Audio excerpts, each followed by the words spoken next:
ফুটপাতে দোকান খোলার কয়েক ঘন্টার মধ্যেই ফুরিয়ে যায় ছোলা বিরিয়ানি। অনেকেই আবার স্পেশাল এই ছোলা বিরিয়ানি শখ করে খেতে এসে না পেয়ে ফিরে যান মন খারাপ করে। চাহিদার তুঙ্গে থাকা এই ছোলা বিরিয়ানি বিক্রি করেই ঢাকায় বাড়ি করেছেন ইদ্রিস। ভাই বুট তো হইব না, আরে হইব না তো ভাই, একটা খাইছেন না। 4 আনার বিনিময়ে ছোলা বিক্রি শুরু করেন। এক সময়কার 4 আনার সেই ছোলা এখন 20 টাকা।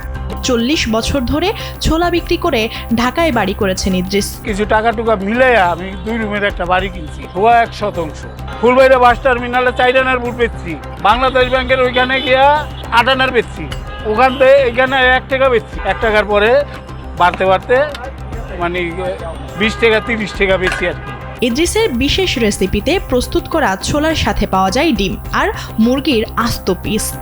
তবে ডিম কিংবা মুরগি খেতে হলে ছোলার দামের সাথে গুনতে হয় বাড়তি টাকা। আমার এখানে পাওয়া যায় ডিম পাওয়া যায় আপনার 20 টাকা করে, মুরগি পাওয়া যায় 90 টাকা আর 120 টাকা, আর বুট সহ 110 টাকা। বুট সহ এমনি ছোলা 20 টাকা, ডিম দিয়ে 40 টাকা। বাসা থেকে স্টিলের বড় পাত্রে রান্না করা ছোলা এনে তার উপরে বিশেষ মশলা চামচ দিয়ে ছিটিয়ে দেওয়া হয়। এরপর ছোট্ট বাটিতে বিশেষ টক আর সালাদ দেওয়া হয়। ফুটপাতের খোলা জায়গায় বিক্রি করা সুস্বাদু এই ছোলার নাম বুট বিরিয়ানি।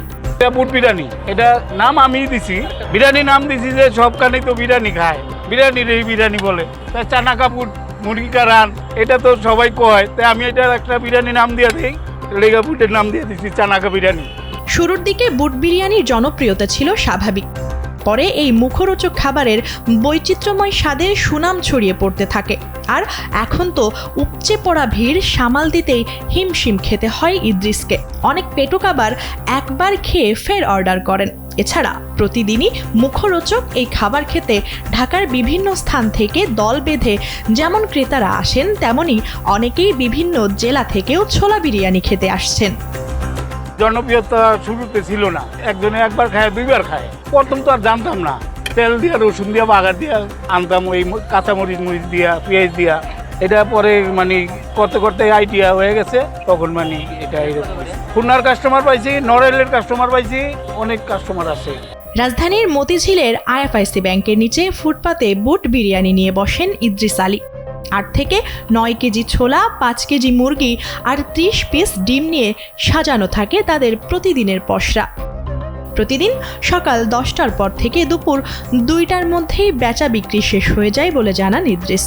সকালে আসি 10:30টায়, আর বেচা হয় আপনার 1:30 বাজেই বেচা হয়ে যায়। 2টা বাজাইলে কোনো সময় থাকে, কোনো সময় থাকে না। কি কি দিমু যে দেই যে সেটা বলুন না, এটা আমার নিজের রিসিপি। প্রতিদিন এই 8-9 কেজি বেশি, মুরগি আনি 5 কেজি, ডিম আনি 30টা। স্ত্রী সন্তান আর নাতি নাতনি নিয়ে সুখের সংসার ইদ্রিসের। প্রতিদিন ছোলা বিক্রি করে যা আয় হয় তা দিয়েই সংসারের খরচ মিটিয়ে বেশ সুখে আছেন বলে জানান এই ছোলা বিক্রেতা। আমার একটা ছেলে, 2টা মেয়ে, নাতি নাতনি আছে, আমার ওয়াইফ আছে, আমি আছি। চলে, আল্লাহ কোনো রকম চালাইছি, যা চাইছি সব পাইছি, খায়ালে আমি আল্লাহ অনেক ভালো রাখছি।